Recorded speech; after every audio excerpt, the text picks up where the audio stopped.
Diz assim, Salmo de número 50, de 1 a 6.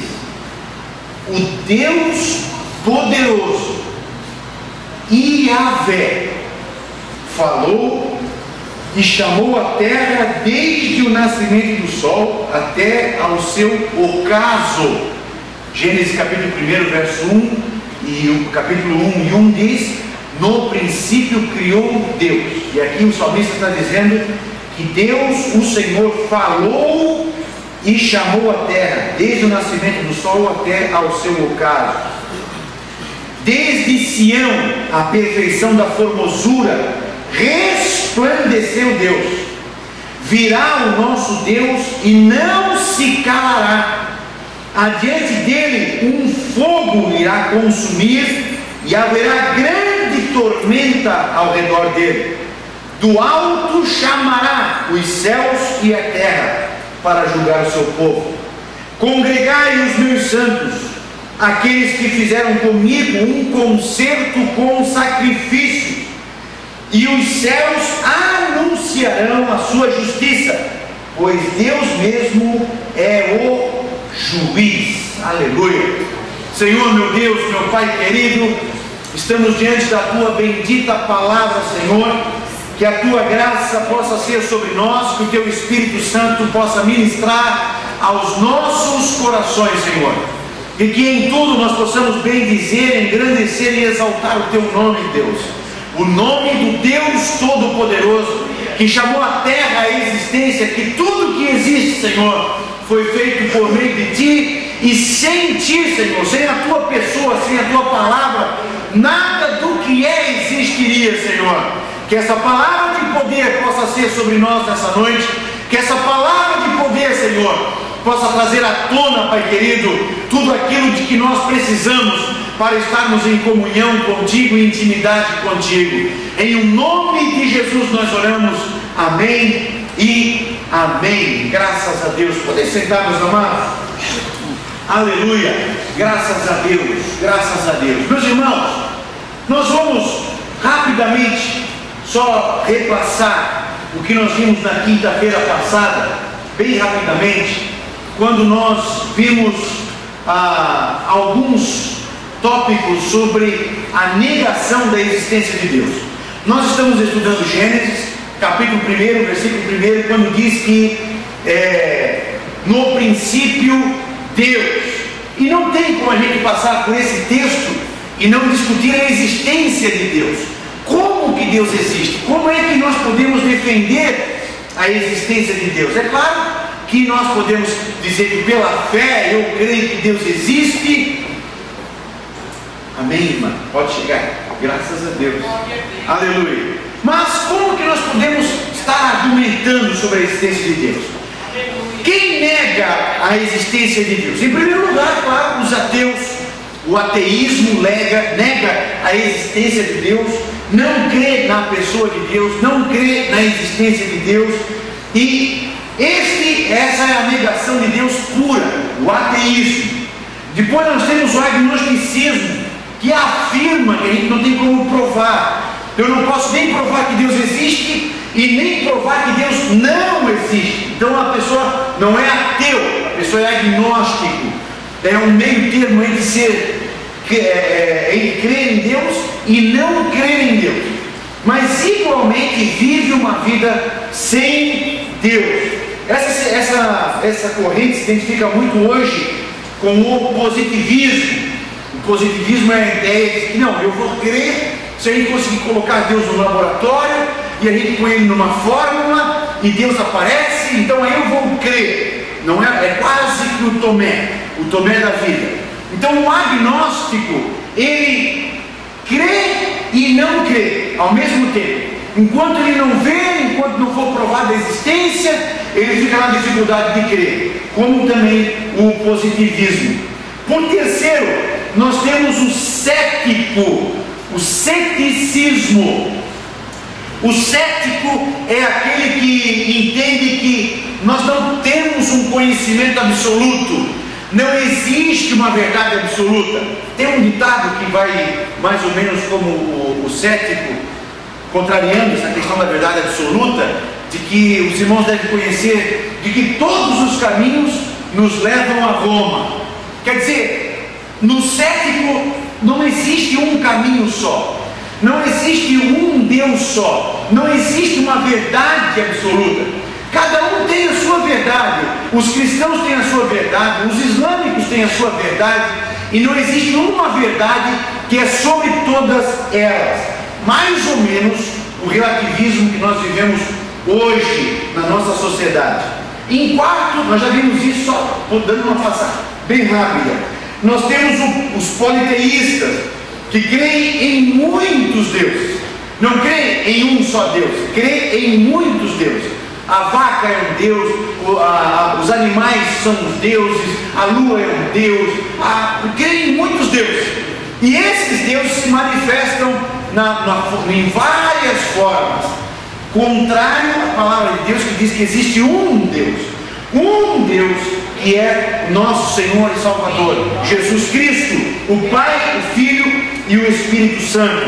Então, crê-se em muitos deuses, se acredita em muitos deuses para não se acreditar no único Deus. Veja que isso é um modo também de ateísmo.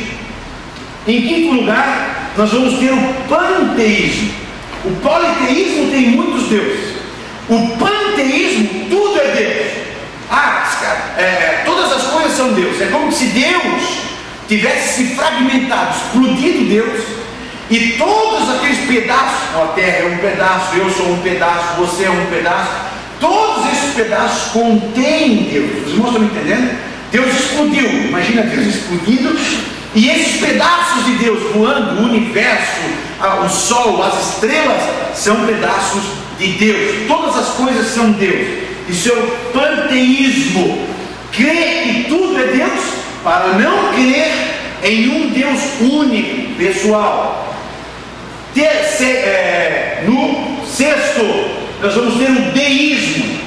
O deísmo acredita em Deus, acredita que houve um ser, acredita que há um ser poderoso que fez todas as coisas e abandonou, deixou, agora vocês se viram, deixa aí, vou deixar na mão de vocês e vocês se viram com as coisas. Esse é o deísmo. E por último, nós temos o dualismo, que são as duas forças, muito representadas no yin e yang, a força do bem, a força do mal, o escuro, o claro, a noite e o dia. Então o dualismo são duas forças em equilíbrio. Não se crê em um Deus, se crê em forças. Aqui nós estamos colocando uma só figura do dualismo. E eu queria só que nós prestássemos atenção numa coisa muito importante. Tirando o ateu, o ateísmo, que não crê em Deus, todas as outras formas são uma forma de ateísmo. Porque tudo aquilo que reconhece Deus, mas não reconhece um Deus pessoal, não reconhece um Deus que salva, é uma forma de ateísmo. De que adianta para mim acreditar em um Deus que é tudo? De que adianta para mim acreditar em um Deus que é uma vaca? Se esta vaca não é a representação, não é a pessoa de Deus, o Deus verdadeiro, o Deus único, a vaca não pode me salvar. Maomé não pode me salvar, Buda não pode me salvar, se não for a pessoa de Deus. Isso é interessante, irmãos, quando a gente começa a estudar a pessoa de Deus, nós vamos ver o inferno ou nega, ou inventa um monte de história para enganar a humanidade. Então 99% da humanidade, nós vamos ter um grande parte da humanidade que ou não crê em Deus, ou não crê no Deus da Escritura, não crê no Deus pessoal que a Escritura nos diz, crê num grande Espírito, crê em forças do bem, crê em falanges, um montão de coisa. E qual é o problema, pastor, de acreditar nisso, de acreditar em Deus, de acreditar numa força positiva? O problema é que todas essas formas de acreditar em Deus, ela contradiz a palavra de Deus, ela contradiz a Escritura de Deus. E se é contrário a Deus, se é contrário eu não tenho como ser salvo por esse Deus que é uma vaca. Eu não tenho como ser salvo por esse Deus que é um animal, a lua ou a estrela. Abra aí, por favor, João capítulo 8, verso 44.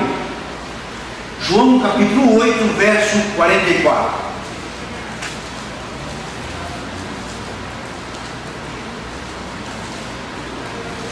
Evangelho de João, capítulo 8, versículo 44, quando Jesus está falando sobre o diabo, sobre o engano. Leia para mim, por favor. Vós tendes por pai ao diabo, e quereis satisfazer os desejos de vosso pai. Ele foi homicida desde o princípio, e não se firmou na verdade, porque não há verdade nele.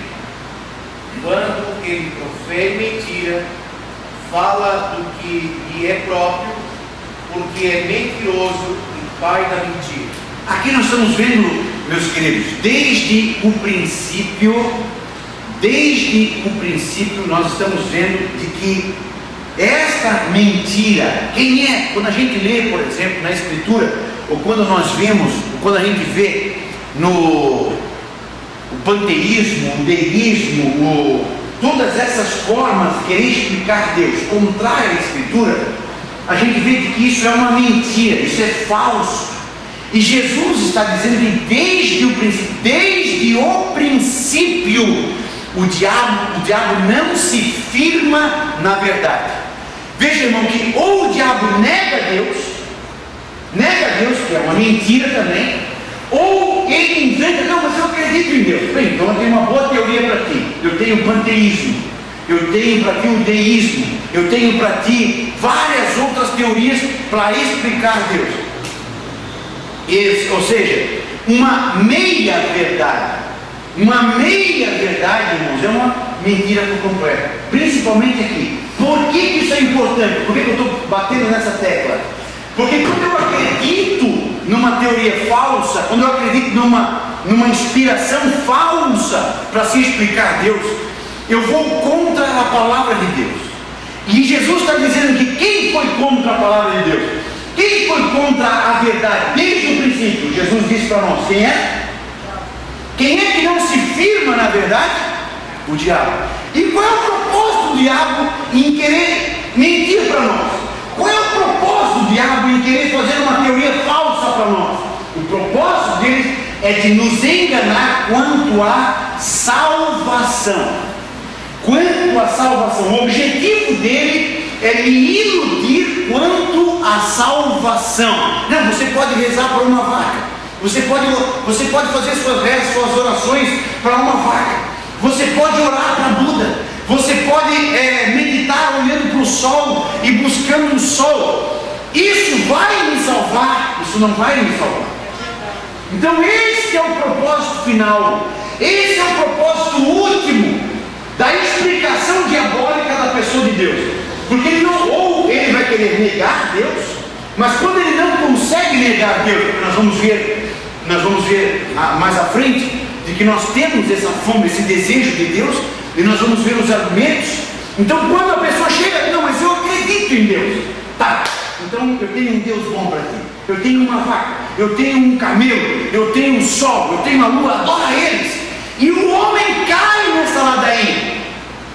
Na Índia, por exemplo, vou dar um exemplo bem rápido, quase 1 bilhão de pessoas, 1 bilhão de pessoas, 0,0% são cristãos. A grande maioria dos indianos que moram na Índia são panteístas, são politeístas, adoram todo tipo de animal, adoram todo tipo de coisa. Mas por que o diabo coloca toda essa humanidade atrás disso? Para enganar quanto à salvação. Paulo vai dizer que em nenhum outro há salvação a não ser em Jesus Cristo. Então que beleza! Para o inferno dar o nome de Jesus para outra coisa e fazer a pessoa enganada adorar outra coisa. Até aqui, irmãos, alguém gostaria de fazer alguma pergunta, alguma colocação? Alguém? Eu gostaria. Sim, irmão Adolfo. quando o senhor falou ali que as pessoas que não conhecem Deus, eu estava me lembrando assim que nós só conhecemos o conteúdo de um livro quando a gente lê. Sim. E quando Deus planejou e decretou, não foi notório ao povo porque não existia povo. Para que o povo conhecesse posteriormente os desígnios de Deus, os seus princípios e decretos, precisava que houvesse uma escritura para que o povo entendesse. Sim, senhor. Então, hoje o que eu quero dizer, como eu disse anteriormente, só se conhece o conteúdo do livro lendo. Quem não lê a Bíblia Sagrada não pode entender nada dos planos de Deus e do decreto de Deus. Sim, senhor. Você sabe que quando ele decretou não havia ninguém. Isso. Posteriormente ele veio para que o homem tomasse conhecimento da sua existência. Mas quem não lê, fica lendo o resto da vida. Quem não lê, e aí nós vamos à frente,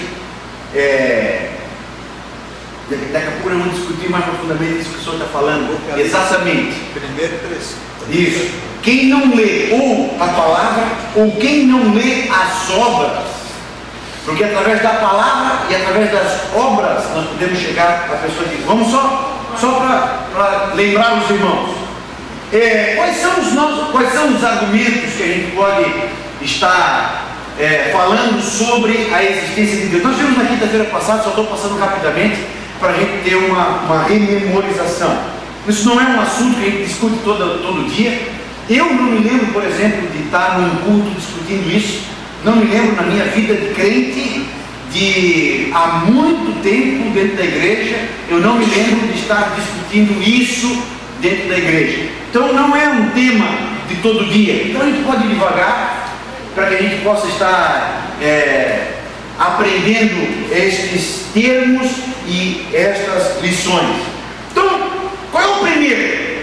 O primeiro argumento, vamos começar do mais simples. O primeiro argumento muito simples, mas verdadeiro, é de que não existe, não foi encontrado no planeta Terra, nós ainda não encontramos extraterrestres, mas no planeta Terra não foi encontrado um povo que não adorasse alguma coisa.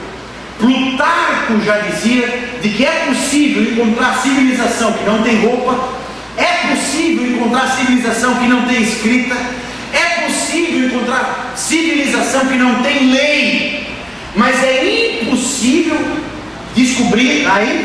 encontrar civilização, tribo, raça que não adore alguma coisa, que não tenha um Senhor. Plutarco já dizia isso 125 anos depois de Cristo.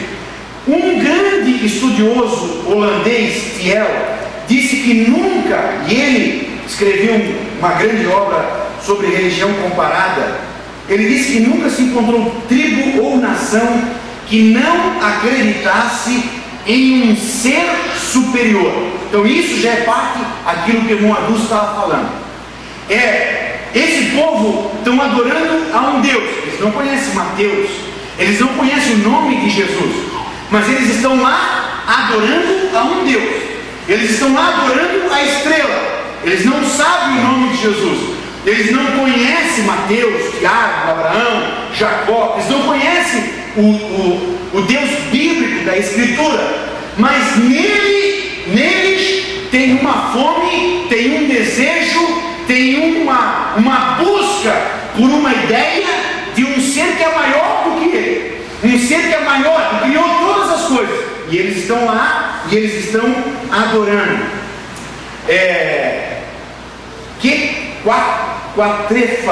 Quatrefages é um antropólogo francês, e ele estudou muito as tribos e raças. Ele escreveu um livro chamado A Espécie Humana, e ele diz: obrigado pelo meu magistério a passar em revista todas as raças humanas, procurei o ateísmo entre as mais degradadas e as mais elevadas. Não o encontrei em lugar nenhum, a não ser no estado individual. O ateísmo só existe no estado errático. Uma pessoa não acreditar em Deus é possível, Mas uma tribo, uma raça inteira não acreditar em Deus, isso é impossível. Não foi descoberto nenhum povo ou raça que não acreditasse em Deus. Tem uma leitura da palavra de Deus que nós fizemos quinta-feira passada, eu queria repetir, por favor, abra aí. Eclesiastes capítulo 3, verso 11. Esse é um texto importante para nós. Eclesiastes capítulo 3 e verso 11. Diz assim o texto: tudo fez Deus formoso em seu tempo. Deus fez todas as coisas. Deus fez todas as coisas formoso, completo. Também pôs a eternidade no coração dos homens. A eternidade, a ideia da eternidade, a ideia de que há algo eterno é próprio do ser humano. O ser humano tem em si a ideia de Deus. Dostoiévski vai dizer para nós de que o ser humano tem um vazio do tamanho de Deus. Nós temos em nós um desejo de Deus.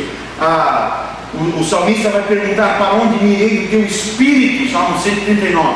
Para onde que eu posso ir que eu não vou ter mais essa fome de Deus? Para onde que eu posso ir que eu vou me esconder de Deus e que eu não vou mais ter necessidade de Deus? E ele mesmo responde que isso é algo impossível, que não tem como tirar isso do ser humano, a não ser completar do ser humano, mas não arrancar do ser humano. Amém? A segunda coisa importante que eu posso falar sobre a existência de Deus, aí nós vamos entrar bem propriamente no que disse o irmão Adus. Salmo 19, leia aí, abra aí, por favor. Salmo de número 19. Esse então seria o argumento antropológico. Isso. Um argumento antropológico de que Deus, ele é encontrado em todas as raças, ele é encontrado em todas as tribos, a ideia de Deus. O ateísmo, ele é encontrado não nas raças, ele é encontrado entre a nossa civilização, em pessoas, em um grupo, mas não num contexto geral. Tanto é que a nossa civilização acredita em Deus, ou no Deus Jesus, ou em um Deus Alá, ou em um Deus Buda, mas nós acreditamos num ser superior. O segundo já é um pouco mais teológico, mas não deixa de ser uma grande verdade. Salmo 19, verso 1. Quem achou, por favor? Leia. Deus manifesta a glória de Deus e o firmamento anuncia a obra das suas mãos. Um dia faz declaração a outro dia, e uma noite mostra sabedoria a outra noite. Sem linguagem, em falas, ouve-se as suas vozes em toda a extensão da terra, e as suas palavras até o fim do mundo. Amém. Veja, irmãos, isso aqui tem a ver também com a ideia do primeiro. O índio, qualquer pessoa, olha para a imensidão, olha para os céus, olha para isso. Não, tem que haver um Deus. Tem que ter um Criador. Alguém tem que ter feito isso. É impossível não crer em um Deus.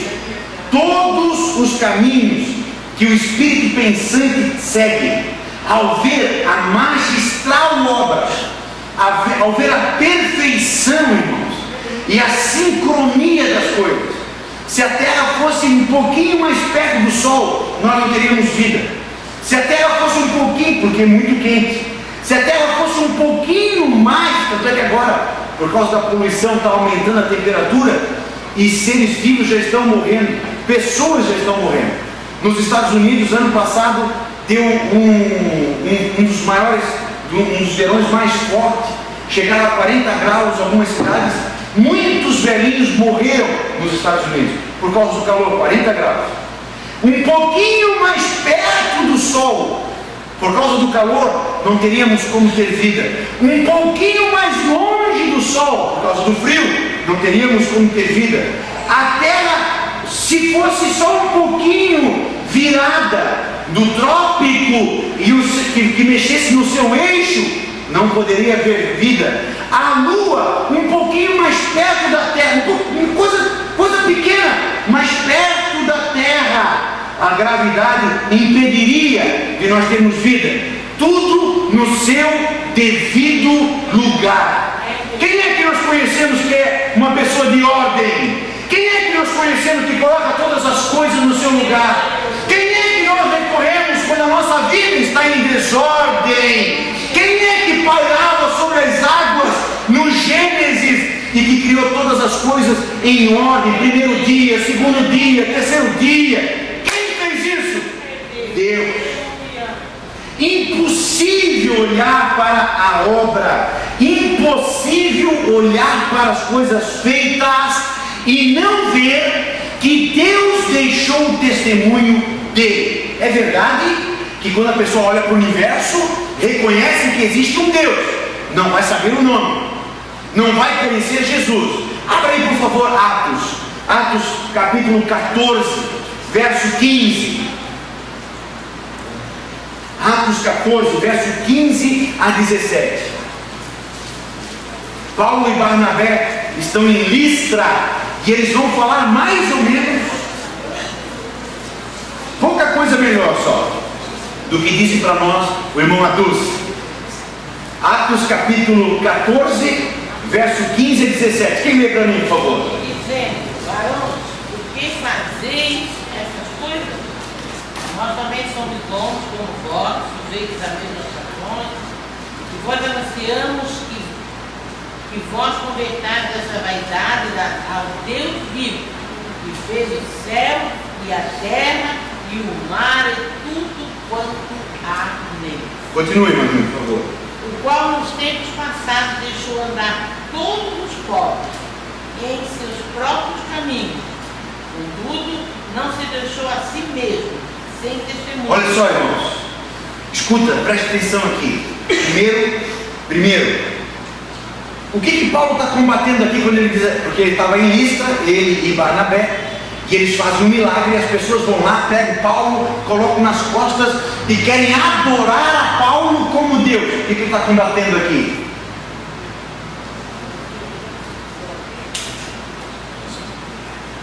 A idolatria, sim, mas o que mais? A gente viu lá no começo. O politeísmo. A ideia do politeísmo e do panteísmo. Não. Nós não somos deuses. Há uma diferença entre criatura e criador. Veja só, irmãos, isso é Bíblia, isso é palavra de Deus. Olha a importância disso. Nós não somos deuses e nós não nos transformamos em deuses, como quer algumas teorias e algumas filosofias bem próximas da gente, que o Brasil tem bastante disso, de nós sermos transformados numa força do bem, de nós evoluirmos para transformarmos em Deus. Isso não existe.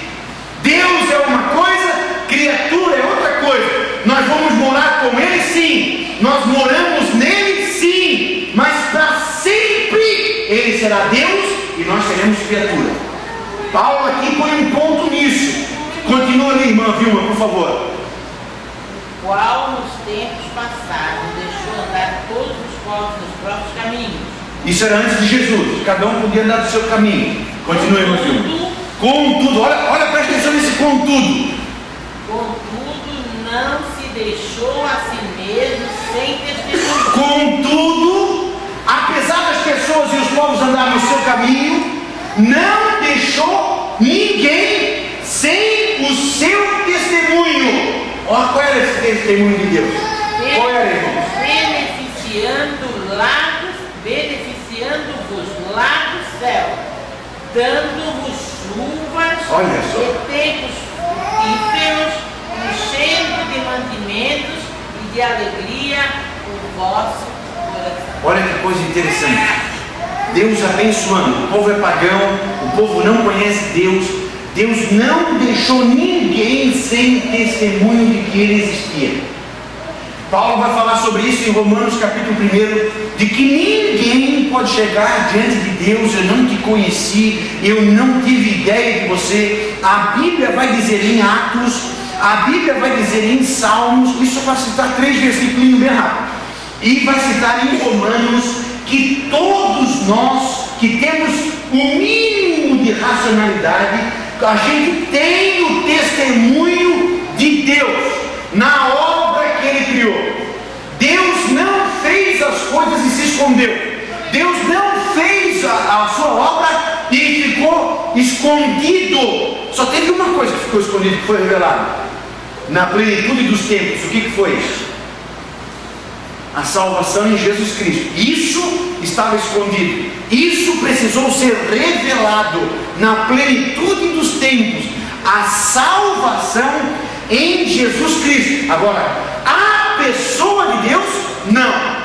A pessoa de Deus, a Bíblia está dizendo isso. Deus não ficou sem testemunho. E isso, irmãos, eu estou batendo nessa tecla porque eu queria despertar você para isso. Eu queria que você tivesse sua fé despertada para isso, de que Deus existe. E esse Deus não é uma força, esse Deus não é uma ideia, esse Deus não é uma energia, esse Deus é uma pessoa. É uma pessoa que se revelou. Agora nós, irmãos, veja que maravilha que nós temos, que grande privilégio nós temos. Nós conhecemos esse Deus revelado, que criou todas estas maravilhas.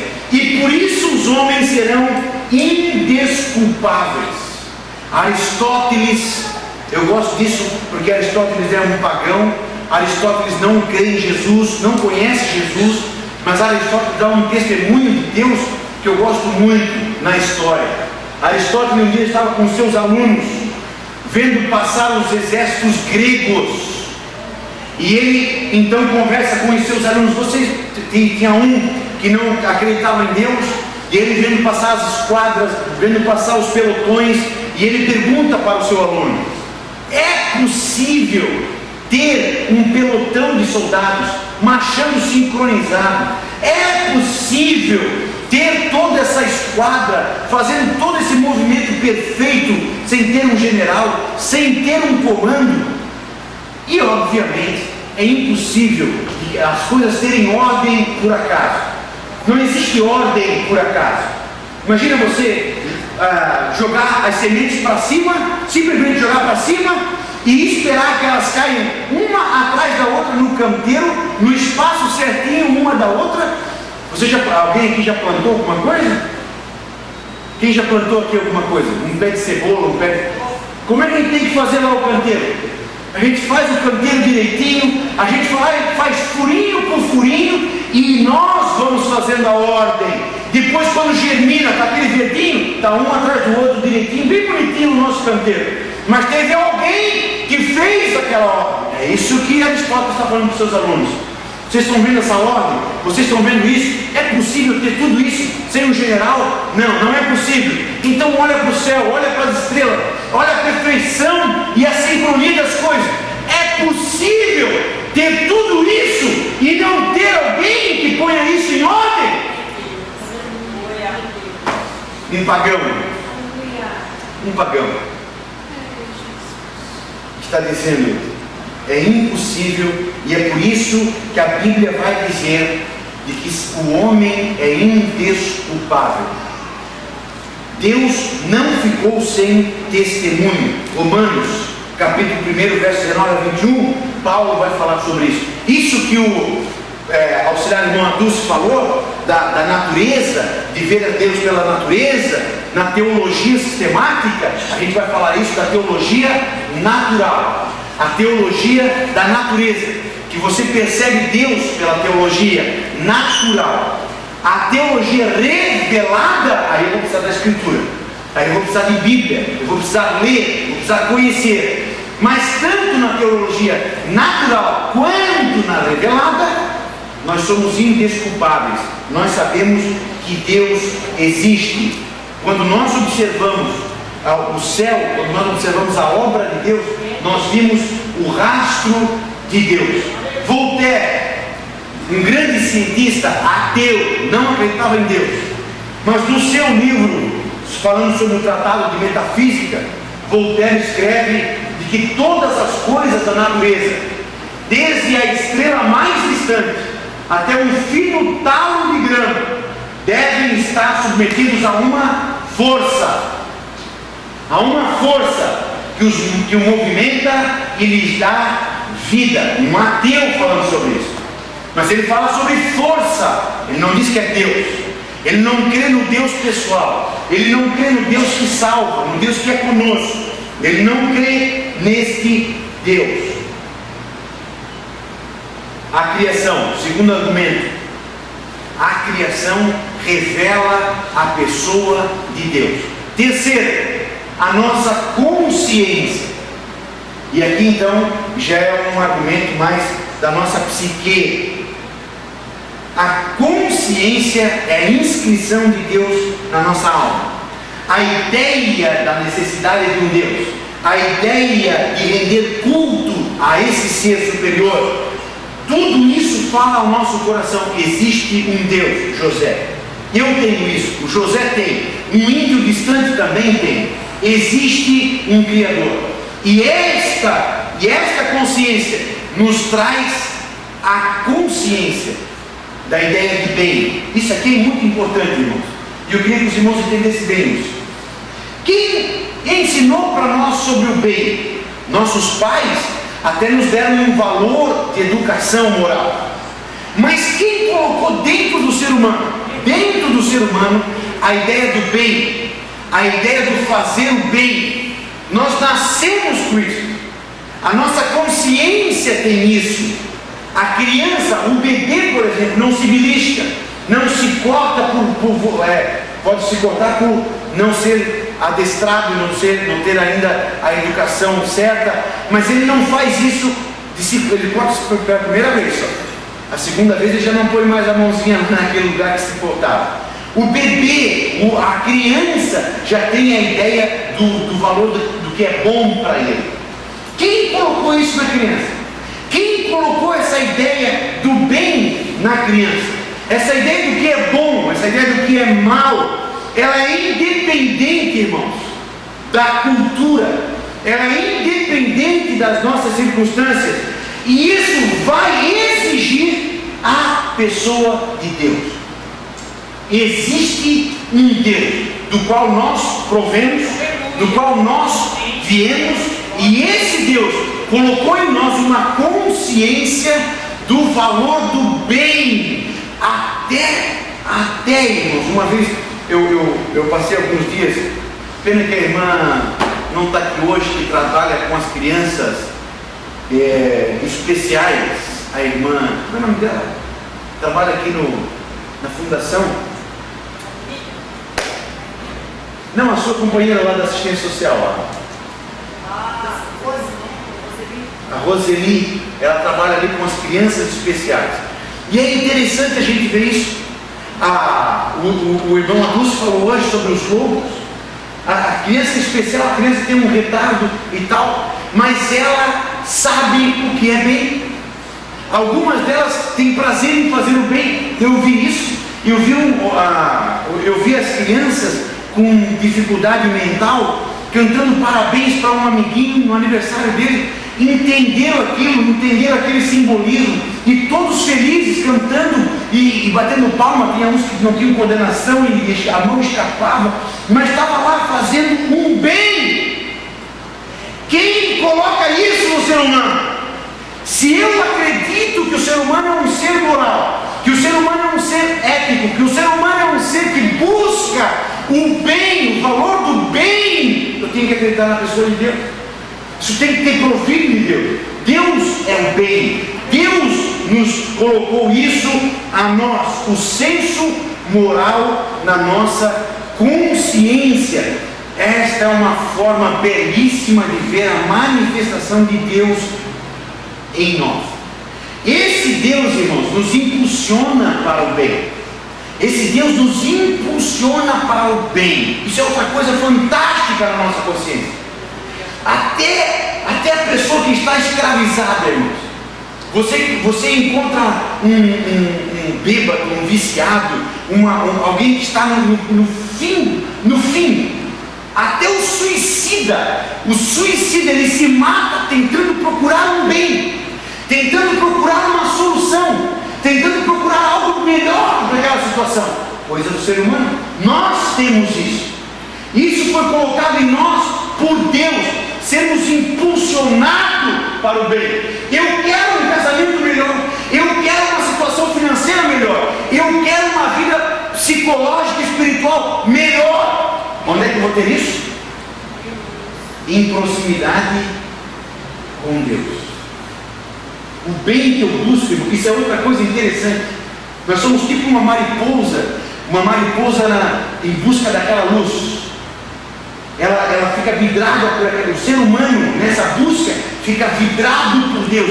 E ele busca Deus e ele morre lá em Deus. Os irmãos estão me entendendo? O bem, a busca do bem, a busca de coisa boa, a busca do querer coisa boa para nós. Se nós buscar de verdade, nós vamos encontrar quem? Nós vamos encontrar Jesus. Nós vamos encontrar Deus. O que eu estou buscando para mim?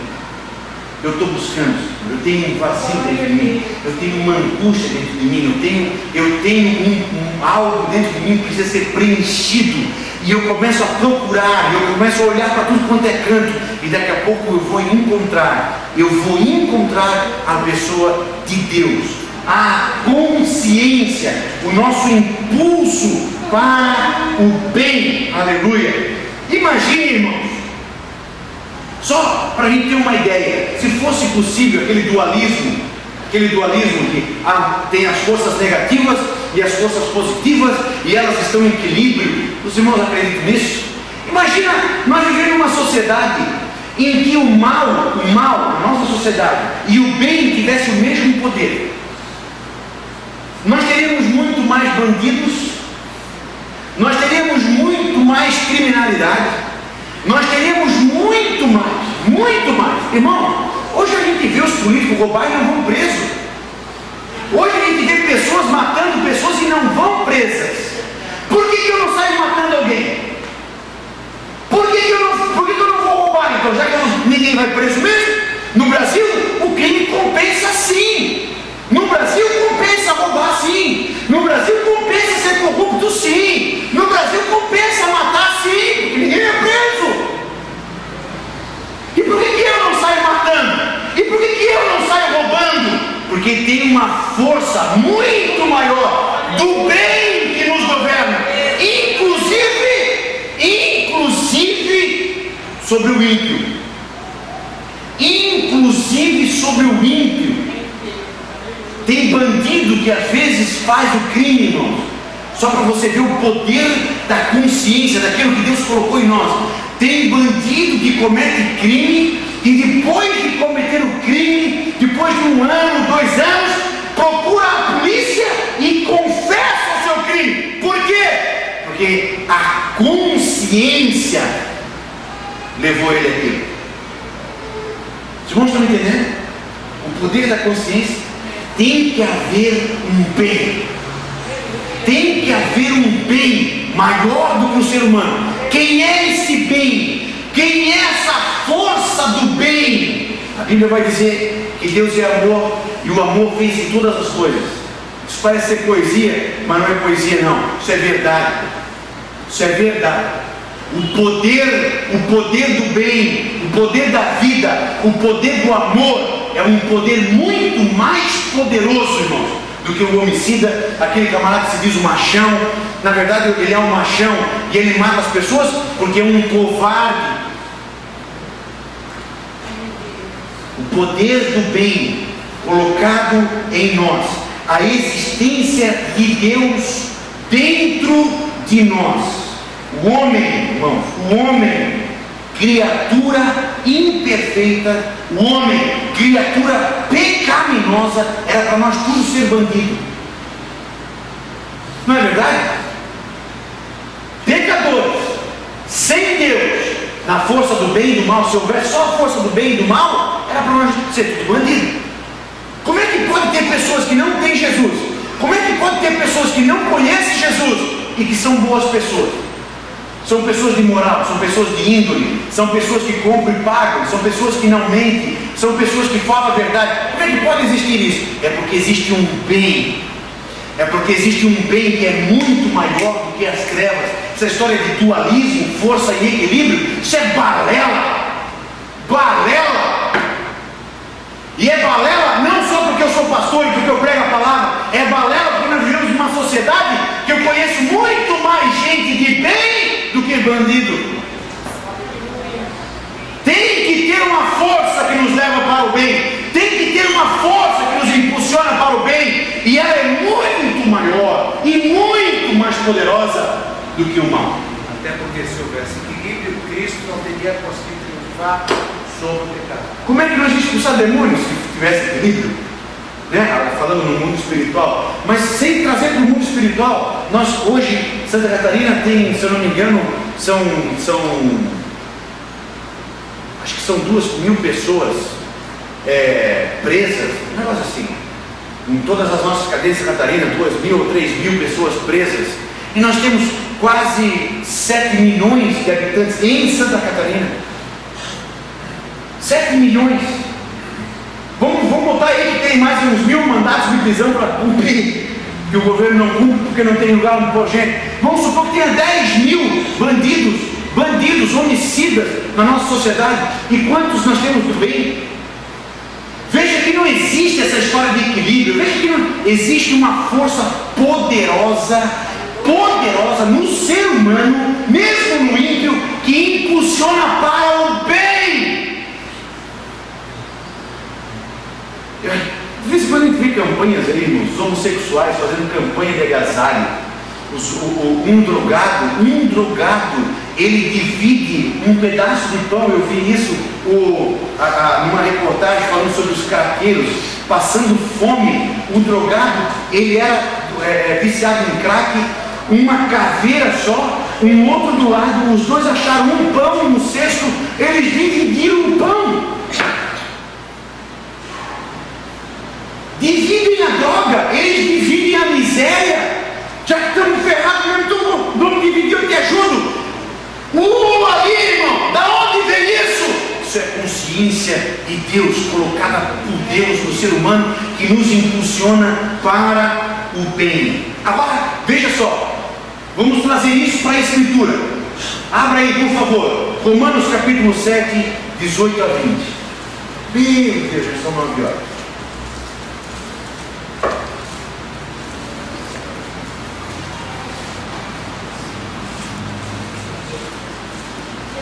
Então vamos terminar isso então.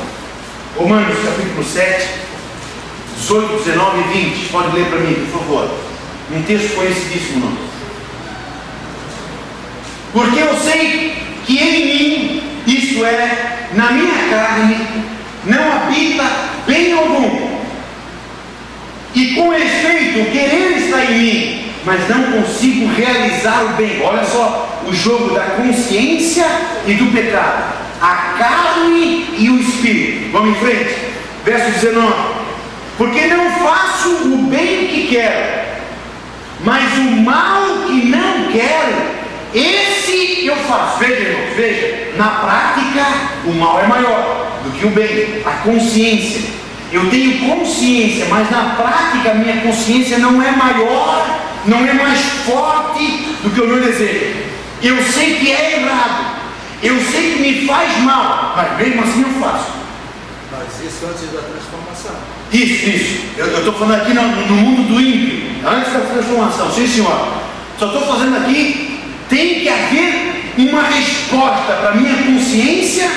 Se a minha consciência não consegue dominar a minha carne, como que eu vou fazer? Como que eu vou vencer esse jogo? 20. Ora, se eu faço o que não quero, já não faço eu, mas o pecado que habita em mim. Note aqui, põe para mim no slide lá, por favor. Note bem rapidinho que nós já passamos do horário. Note isso, irmãos. A consciência, a minha consciência, me induz, me impulsiona para o bem. Olha, eu sabia toda vez que eu ia mentir para minha mãe, eu sabia que eu estava fazendo algo errado. Toda vez que eu ia fazer arte na escola, eu sabia que eu estava fazendo algo errado. Olha, não faz isso. Toda vez que eu ia fumar escondido, eu fumei escondido na minha adolescência, todo cigarro, a minha consciência, não faça isso. Toda vez que eu fugia de casa para ir bagunçar com os meus, não faz assim. Eu pulava a janela do meu quarto para ir sair com os meus amigos, não faça assim. A minha consciência me divertia, mas a minha consciência não conseguia me dominar para não fazer. Ela só tem poder para me divertir, mas frear, para que eu não faça aquilo. Veja, a consciência me induz para o mal, para o bem, mas a carne me induz para o mal.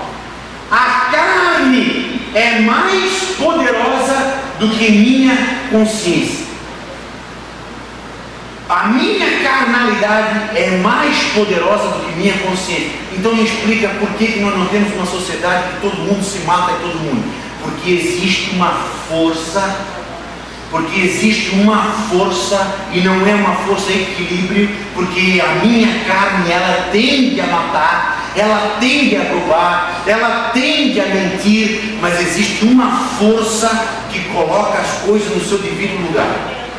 Um dia essa força vai ser diminuída. Vai ser quando a igreja sair daqui. Depois dos 7 anos de bonança, esta força será diminuída. Não vai ser tirada, mas vai ser diminuída. A graça de Deus será diminuída. E o mundo então vai entrar para essa barbárie. Esta força, ela é maior do que minha consciência. A consciência infere Deus, ela fala de Deus. A minha carne fala de não Deus. E eu preciso de algo para frear isso. E quem é? Pessoa de Deus. Isso eu sei que é complicado, assim, ainda mais 9 horas, não é? Quinta-feira que vem a gente repete isso de novo. Eu sei que não é fácil da gente entender bem isso. Mas veja, irmãos, Paulo está dizendo isso. Eu tenho uma consciência de que eu estou errado, mas eu pratico o erro. Como é que eu vou vencer isso? Tem que haver alguém. Escuta isso, irmão. Paulo está dizendo assim, ó, tem que haver alguém que salve eu de mim mesmo. Olha só. Tem que haver uma força mais poderosa do que eu e que me salve de mim mesmo. Porque eu quero fazer o bem, mas eu não consigo. E então Paulo vai trazer para nós assim, desta forma, a ideia de Deus. Leia agora o verso 24 e 25. Romanos 7, 24 e 25. Agora Paulo respondendo então. Paulo respondendo para nós. Romanos 7, 24 e 25. Diz Paulo assim: miserável homem que eu sou, quem me livrará do corpo dessa morte? Quem vai me ajudar? Quem vai me livrar? 25, Tiago. Dou graças a Deus por Jesus Cristo. Olha só, irmãos, não é mais eu. Eu não consigo, embora a minha consciência diga que eu estou errado, a minha carne é mais forte que a consciência e eu preciso de alguém para me ajudar. E aí dou graças a Deus por Jesus Cristo. A consciência é o terceiro argumento que nós temos da prova de que Deus existe. A consciência, nossa consciência, o poder do bem, é uma prova de que Deus existe, porque nós somos ruins, nós tendemos à ruindade, nós tendemos às coisas ruins.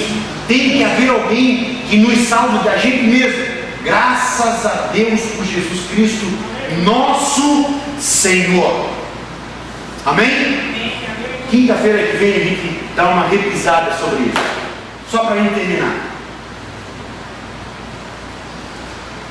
Nunca entenda como os ímpios, ou nunca entenda como a filosofia coloca Deus como uma força. Deus é uma pessoa. E esse Deus que é uma pessoa, como já foi lido pelo irmão Adulto, Salmo 50, que criou todas as coisas com a sua palavra, esse Deus te ama, morreu por ti, e Ele nos salva. Aleluia. Ele nos salva. Se você clamar, se você buscar a esse Deus, se você invocar o nome desse Deus, que é pessoal, que existe, que é vivo, que é pessoal, esse Deus, você vai dizer aquilo que Paulo disse: mas eu dou graças a Deus por Jesus Cristo. Meu casamento, pastor, estava em um declínio. Minha vida, a minha saúde, pastor, estava numa desgraça. Minha vida emocional, pastor, estava numa crise absurda. Quem poderá me ajudar? Aleluia. palavra de Deus diz.